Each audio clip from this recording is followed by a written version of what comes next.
Alrighty, alrighty. Yo, what's up, everybody? Welcome back to another video right here. My name is 2 Liter J, but you can just call me J. This is the Sacramento Truth Movement. Back to you from the studio with another video right here. Once again, what's cracking?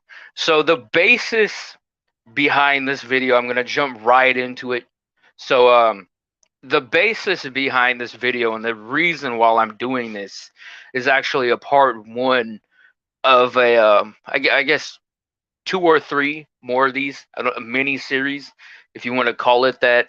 Necessarily, the reason why I'm doing this video, the topic and the title is called "Dismantling the Establishment."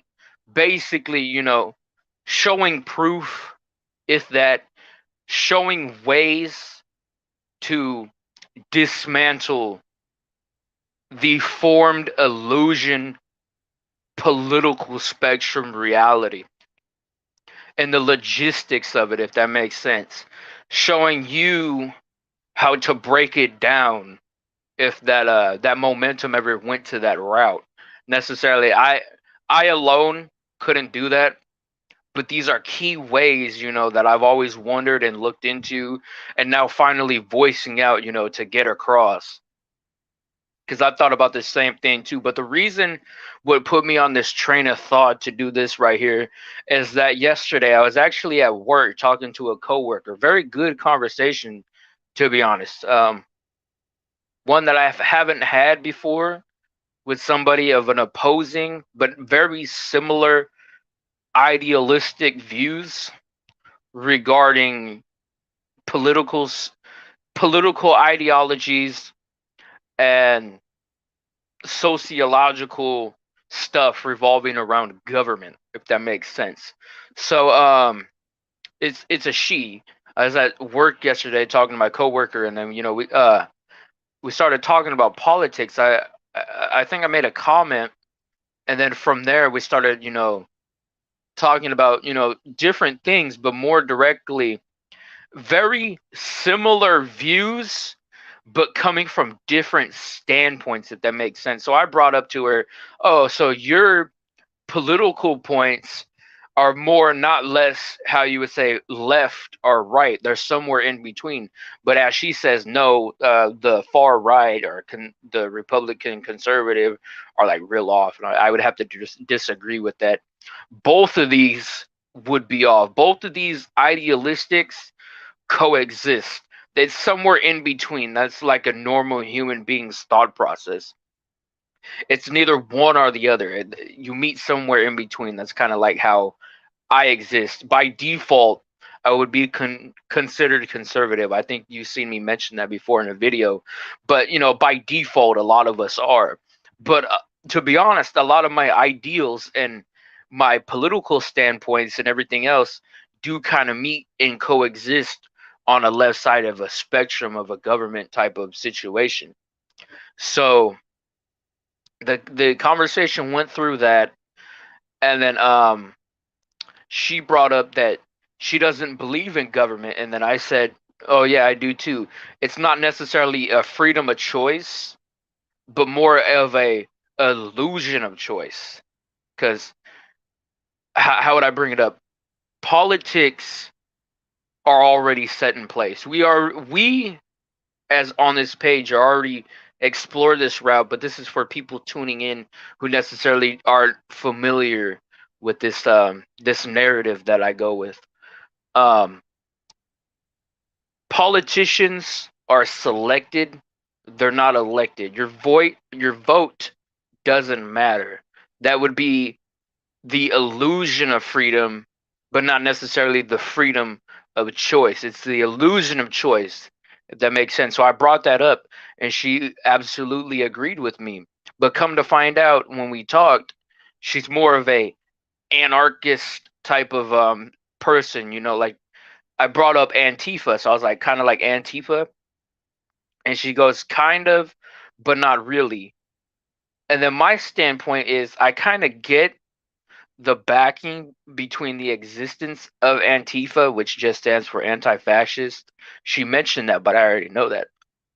And with that, their ideals for certain things are on the T, but the way that they go about it with the violent aspect and who they target and what they target and the demeanor how they go about themselves and the people that they target aren't really in good nature. So another form of that would be abbreviated LMB. How you see the riots, but necessarily they're not helping the oppressed like they claim to be. You see individuals breaking into the same race that they're supposedly defending, if that makes sense. So violence isn't always the answer. To be honest, in some standpoints, it might be in a third world government, which is kind of what the United States is going to go into eventually, but not now. I get situations like that, but a lot of these Antifa individuals are white liberals, just to throw that in there, middle class and rich. So you can't have an anti-fascist group and be pro-socialist when their values and all that and everything they own come from a capitalist society and way of living, if that makes sense. But regardless of that has nothing to do with anything. The topic went from that, and so I kind of get like the realm of the mindset that she was on, and I absolutely agree with it. I really do. But the logistics of who they deem the enemy, because we already know who the enemy is not absolutely right. Yeah, they're right about the corruption of the government and everything in between that, but they don't know about masonry. They don't know about the Yale and Harvard and all the college universities, the Jesuit alumni ties back to the Catholic Vatican and the Pope. They don't know about the youth organizations revolving around the politicians and their upbringings, such as Bill Clinton, D. Millay, and all that. They don't know about Jesuit alumni going back to the colleges. A lot of presidents are affiliated with that. They don't know about Bohemian Grove. They don't know about Yale University Skull and Bones. I actually brought that up to her yesterday. So I was like, "Do you know about the colleges and the organizations they're affiliated with?" And she goes, "I think so, but maybe not really. What are you talking about?" I'm talking about Yale University. I'm talking about Skull and Bones. I'm talking about this. I'm talking about that. Do you know about the organizations? And they said they don't really know about it. Or she don't really know about it, not they. And I was like, yeah. And I mentioned that I have a YouTube channel, but I wasn't really necessarily throwing it out there because, I want to find out what people believe in before I show them my personal life, because necessarily you can consider this my personal life. I don't get paid to do this, so this is more or less a hobby, if that makes sense. um but with that understanding, that's the basis behind this video, is identifying who the enemy is. By watching this page by now, you probably know who the enemy is. But for the newcomers who see this and are intrigued by what I have to say, welcome. So that's what this understanding will be.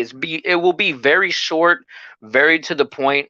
Like what I like to say is, dumb people look for the complexity in things, while the smart people look for the simplicity in things. So that's usually what I like to do. I like to get to the core heart of it, down to the nit and gritty and everything in between. I like to get to the point. I don't like to ramble on, but you can consider this ramble on, but it's more of a explanation to what this is and an understanding to it. So, yes, conservative values are great, but you can't have far right individuals alone.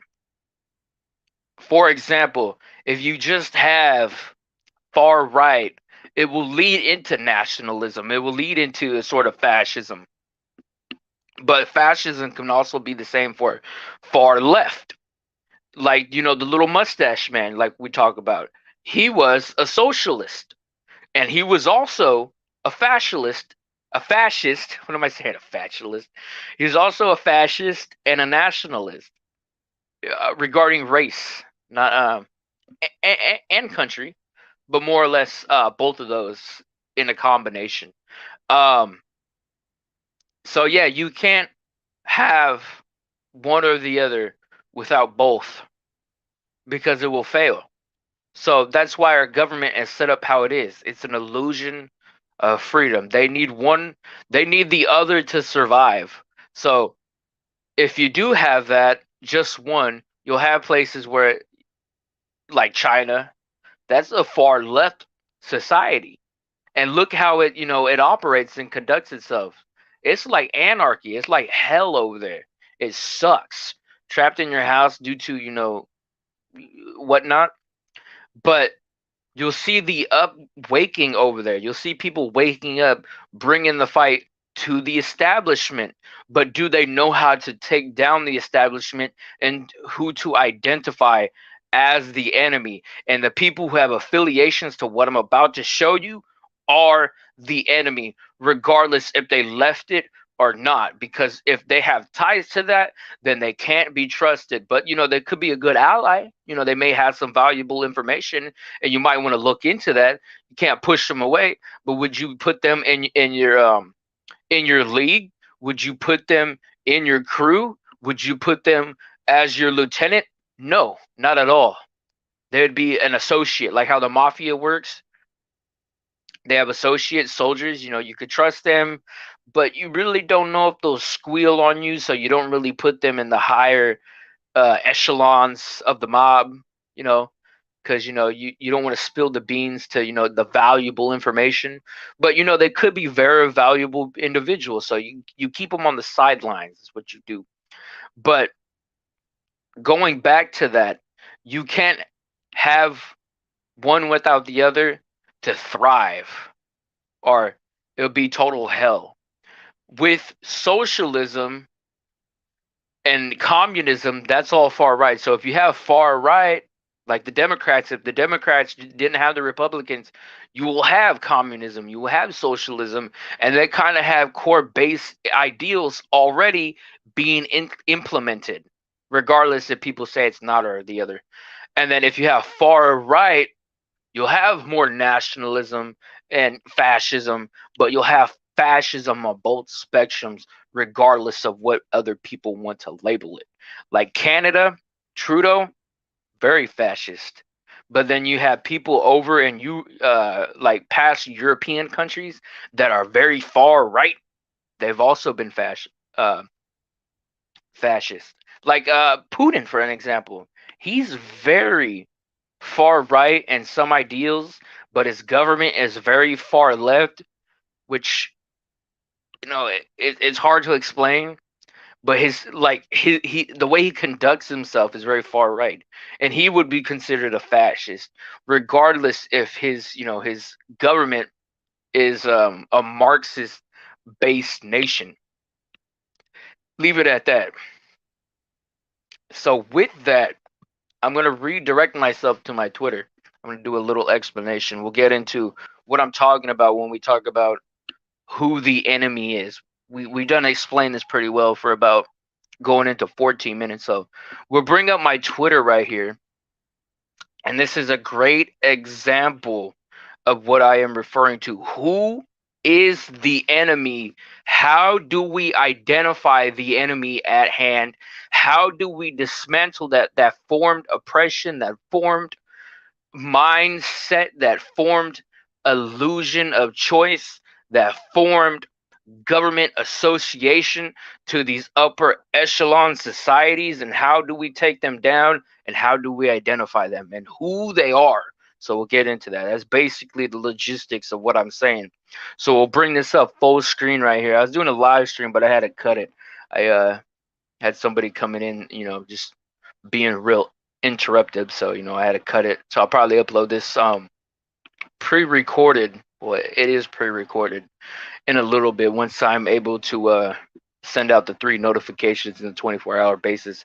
But at hand, I got my Twitter right here, and this is a Twitter post I made before, back August 6th. I made it a little bit earlier, but I think this is a repost. I think I deleted the original one. Has 15 likes, 2 comments, 8 retweets. But this is a small, great example of what I said right here. Don't vote. It's meaningless to do so because it doesn't matter. Okay? So, presidents and secret societies, these would be the organizations from what they're associated to, and more or less where these secret societies, if you want to call them that, organizations more like it, operate and where they originate from. So, you have Ronald Reagan. He was a Mason, believe it or not. A lot of us already know about Masonry, but if people don't know about Masonry, I'll give you a rundown on Masonry. So, Masonry is a fraternal brotherhood, but in the Masonic body, there's a female organization. They also have child organizations. We'll get into the child organizations with our buddy Bill Clinton right here, the real life Glenn Quagmire. Giggity. So Ronald Reagan, Freemason, fraternal order, all males, anybody can join, all walks of life, even though they say it's a Christian, quote unquote, Christian organization when they allow different people to join. You just have to believe in a divine power or a God, as they say. It doesn't matter which one, but they swear on the Bible. But more or less, there's different forms of Masonry. You got Royal Arch, you got York Rite, you got Scottish Rite, but we'll mainly focus on Scottish Rite because that's mostly what a lot of them are affiliated to.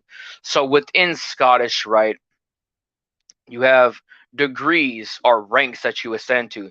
The highest are 31, 32, and 33. 31, 32, no, 32 and 31 and 33 are at that point you can join a larger order called the Shriners, and then we'll get down to Trump's pasture in a minute. Um, so Shriners are told that the light that they were seeking at the beginning of being told at their ranks is actually the light of Lucifer, the light bearer. Lucifer in Latin is Venus. Venus is the morning star, etc., etc. It all has to do with pagan origins. Many different of these societies worship pagan idols, and Mesopotamian gods like the Bohemian Grove worships the owl to be the owl of Molech, which is a representation of the god Saturn, Kronos, the Greco-Roman god. But in Middle Eastern countries, he was a owl, depicted as an owl, sometimes a bull. In Assyria, he was called a Kion or a Chion. To I think to the Chaldeans, he was Raphan or Remphan, however you say that. And it's mentioned in the Old Testament, but we'll leave the religious aspect out of it till the end.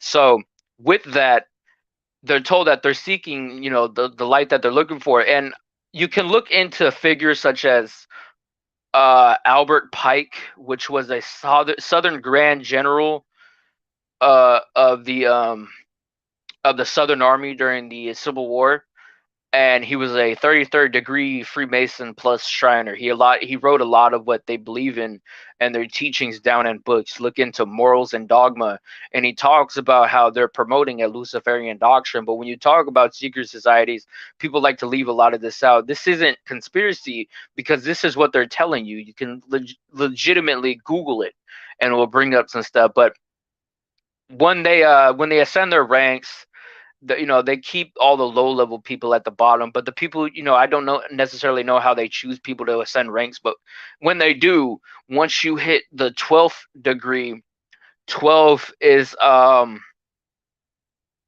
number astrologically and number wise to people like this in esoteric societies as the finishing number. I forgot the word that you would put it, but the finishing number.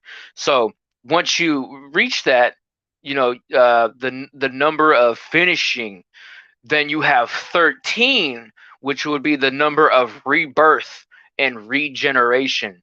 So at the third, I may be wrong. I'll leave that in there. I may be wrong, but once the Mason of the Scottish Rite hits the 13th degree, what's funny though is the York Rite only has 13 degrees, I believe. Um, But yeah, once the Mason of the Scottish Rite Order reaches the 12th, the finishing degree, establishing the basis of masonry and the inner workings of it.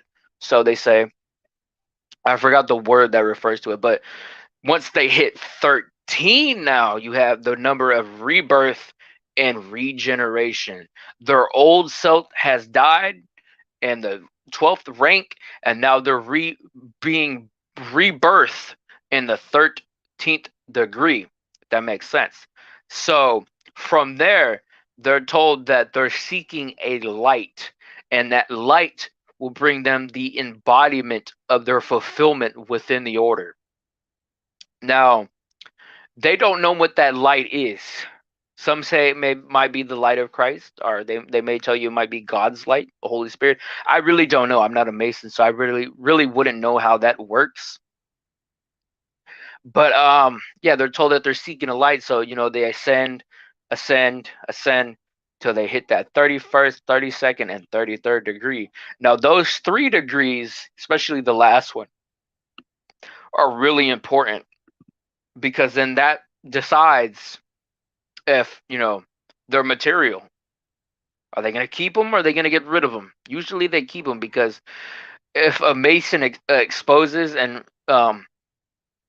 gives away the knowledge, the hidden knowledge, occultic knowledge, occult only means hidden. If you didn't know that, the Mason takes an oath to be put to death if they reveal the secrets of the order. And you can watch videos of where they do that oath. It involves a sword. Sometimes you'll see the Masonic the Masons use the shh sound, that sign, the one finger against the mouth. You may not spill the inner hidden teachings within the order, or your life will be taken out. And it's kind of like how I mentioned earlier with the mob and shit, and like how gangs work. If you snitch, you get stitches. Snitches get stitches. You know that saying?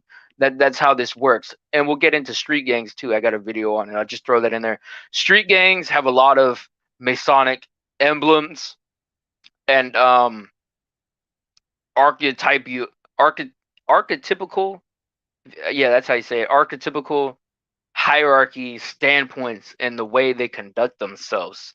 If you didn't know that, that's why I've never been affiliated with a gang, because I'm not a Mason. So you got that well explained what a Mason is. If you look into, we'll throw it out there again if you didn't know, if you didn't hear me, look into Albert Pike, Southern Grand Inspector General, and 33rd degree Freemason. Very honored Mason and a slave owner, if you didn't know that. Look into his book, Morals and Dogma, and look into the part where he talks about the Luciferian doctrine of the Masonic order. The Masonic God is Lucifer, the morning star, the light bearer. Regardless about how you want to interpret that, it's already there in his aspect about Pike's character himself. 33rd degree Freemason Shriner. Look into him if you don't know who he is. So you got Ronald Reagan, Mason. You have Bill Clinton, D. Malay. Now D. Malay is the boys' youth society within the Masonic body. They conduct kids and indoctrinate them. Usually the parents select them, but they indoctrinate them with the form of Masonry. So you got Bill Clinton conducted as a child as a Freemason, D. Malay, Demolay, D. Malay. Then they also have, that's Boys Youth Club, fraternal body. Then they also have some for girls. They got Job's Daughters, and they got Rainbow Girls, and those are for females. And when those females grow up, they can join the female version of Freemasonry. It's called the Order of the Eastern Star, and their logo is a satanic Baphomet pentagram. If you didn't know that, they have their own stories surrounding it. And I've asked a lot of female Order of the Eastern Star members, why is your star an inverted pentagram? And they say, oh, the star means the different colors. The different colors within the star refer to the female heroes within the Bible. I'm like, okay, yeah, that's great. I get that. I understand that. But why is it an inverted star? And I've never get an answer on that. So that's why I don't hail to any kind of satanic order, even if they claim to be atheist, because the backing, such as LaVey, is associated to people like this. And we'll explore that in another video, regardless of what religious aspect you're coming at it. You can't deny that these people are associated to these kind of groups. Now we got our buddy, we got our dynamic duo right here: Obama, aka Gilgamesh, aka Nimrod, and Biden. This guy right here, Sleepy Joe. Now they are Catholic alumni. They are Jesuit alumni, Jesuits. They're sort of like the military spy organization of militia of the Catholic Church to the Pope. You can look into them, but they have a lot of Jesuit colleges. They have one in here in Sacramento, and a lot of Freemasonry has origins back to the Jesuits. Both of them are affiliated, stemming from the Knights Templar. We'll explore the Knights Templar in another. Actually, we already have talking about the Knights Templar, the Baphomet. If you didn't know, the Baphomet are Jabulan, but the goat that the Church of Satan and the Temple of Satan uses is actually a Masonic symbol. It refers back to the magic that they were conducting within the Knights Templar, and then once they disbanded, and then later regurgitated themselves in some form, you get forms such as Freemasonry, which is a stem off from the Knights Templar, which was a Catholic order such as the Jesuits. So you have Obama and them. They both attended Jesuit schools, Catholic-based schools. So when Obama says he's a Christian, he's not a Christian to the Protestant sense. He's a Christian to the Catholic sense, more or less the Jesuit. And they attended Jesuit-based college. And now we got daddy and son right here, top and bottom, if you want to put it like that. They attended Yale University. When Bush Jr. was running against, I think it was John Kerry, is that his name? Something like that. During his election, both of them were brothers of Skull and Bones. This symbol right here, 322, that's the symbol of Skull and Bones, which is a fraternity within Yale University. So necessarily, you weren't voting for one Republican over another. You were voting for one representing the same shit, believe it or not. So once at Yale University, once they graduate and move on to their political standpoints, here in Central California, down by San Francisco, they have the Bohemian Club, attended at Bohemian Grove. You ever seen that the Alex J Wars Info documentary? I can't say it because every time I mention his name and refer to that, they remove it. But if you ever see that documentary, it's in my Molek video on BitChute.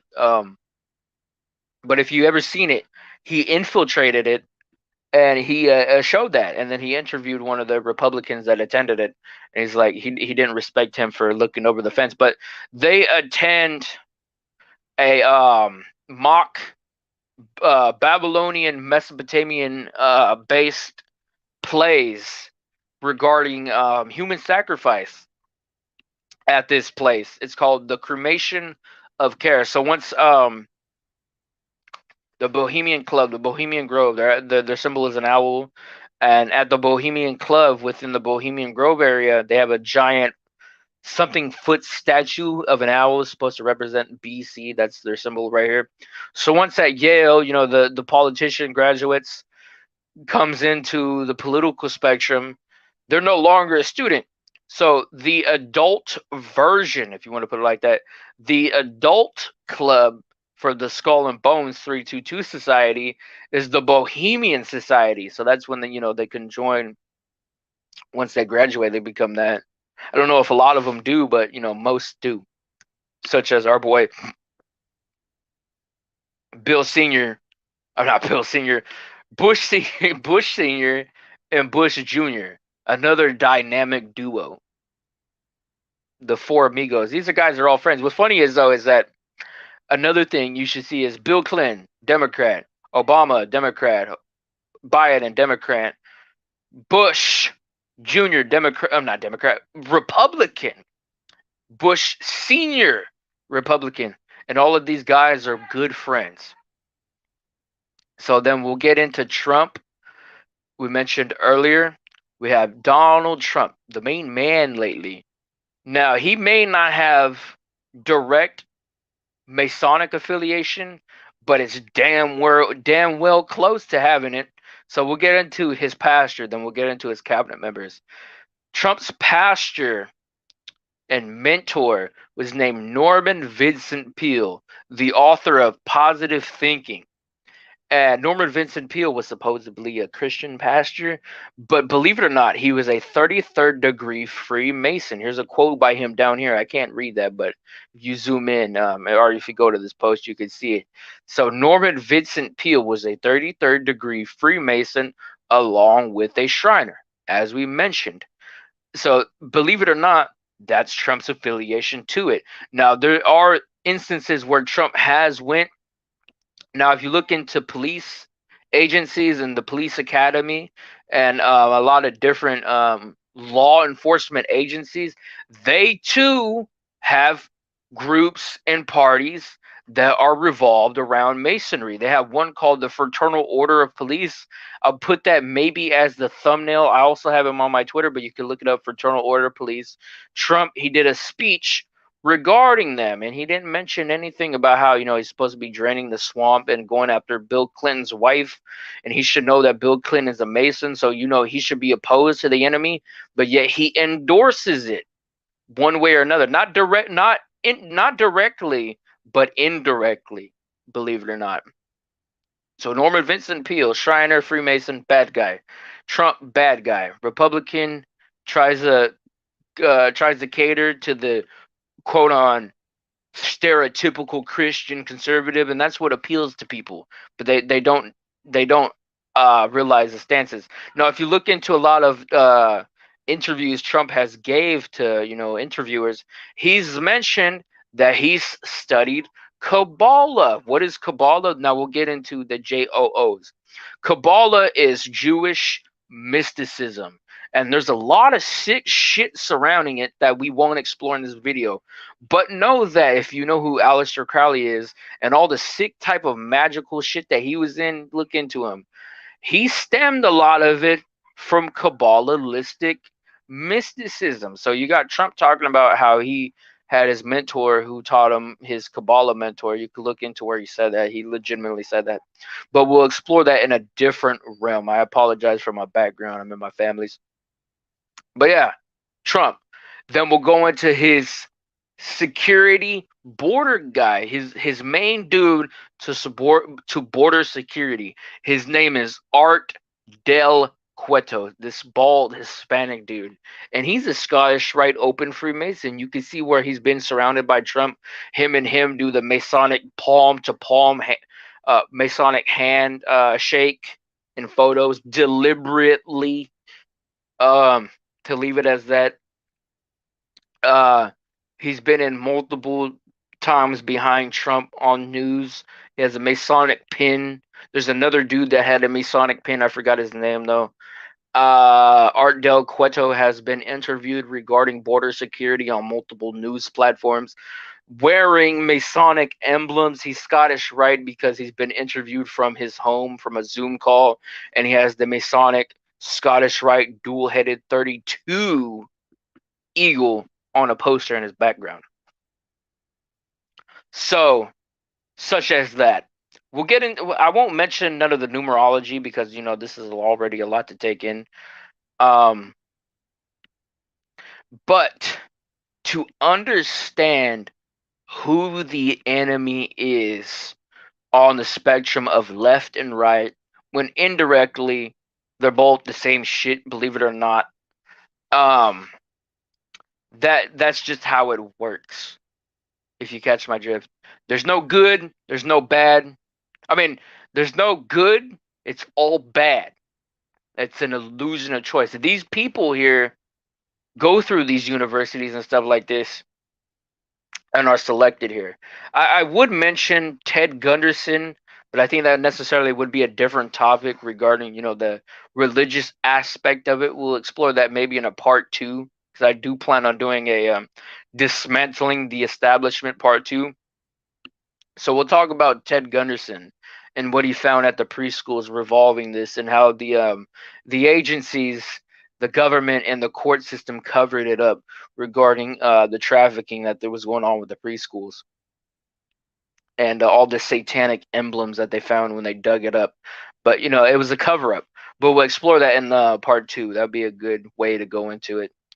We'll recover the religious aspect of it so far in the next one, but in this one, we're mainly focusing on the political spectrum. But ironically, both of those do go hand in hand. They say religion and politics don't go hand in hand, but in reality, they do, believe it or not. So this is presidents and secret societies, aka organizations and universities.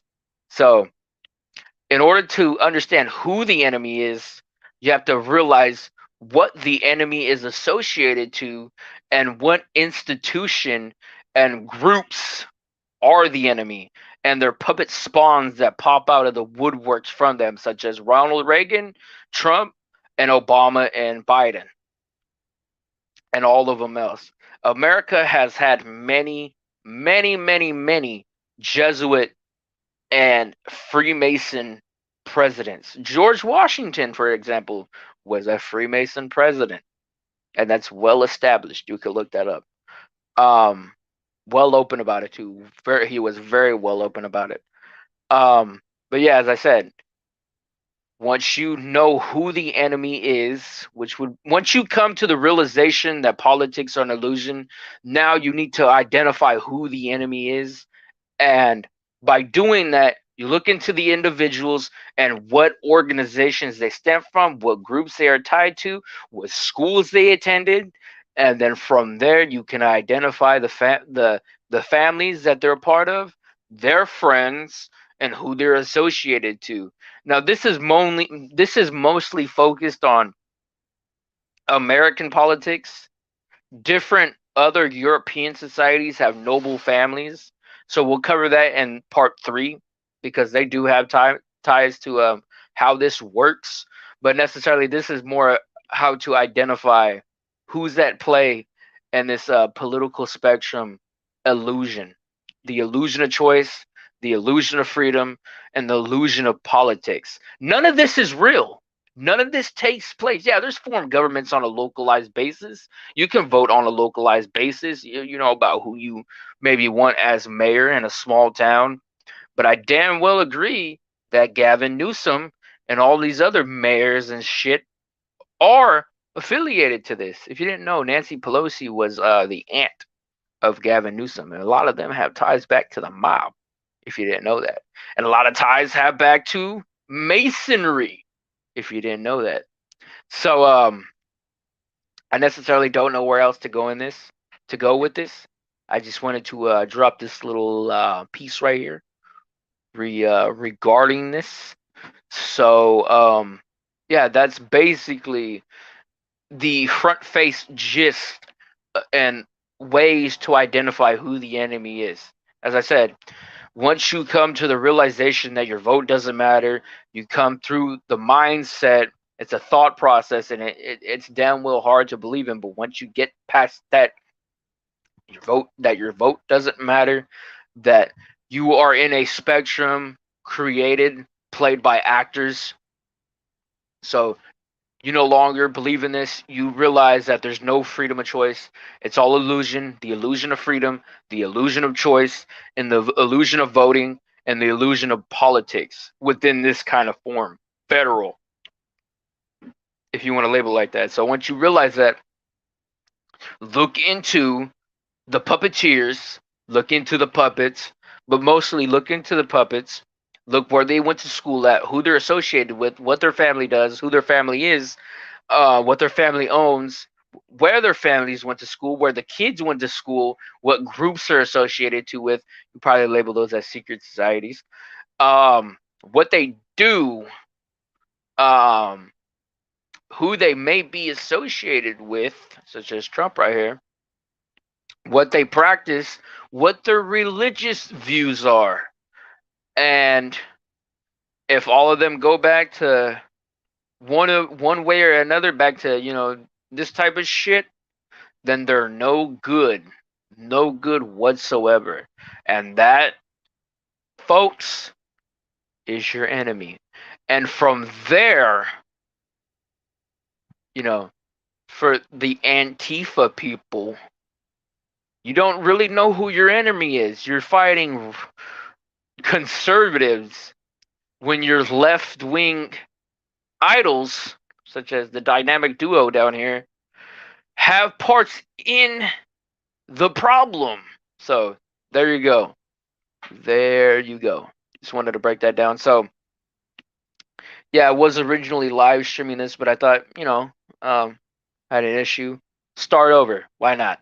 But I don't know if my background's been loud the whole time, but I think I've voiced this pretty well, knit and gritty. So with that being said, I'll post this in a few hours. My name I go by is Jay, but you can call me 2 Liter J. That's my code name. It's my alias.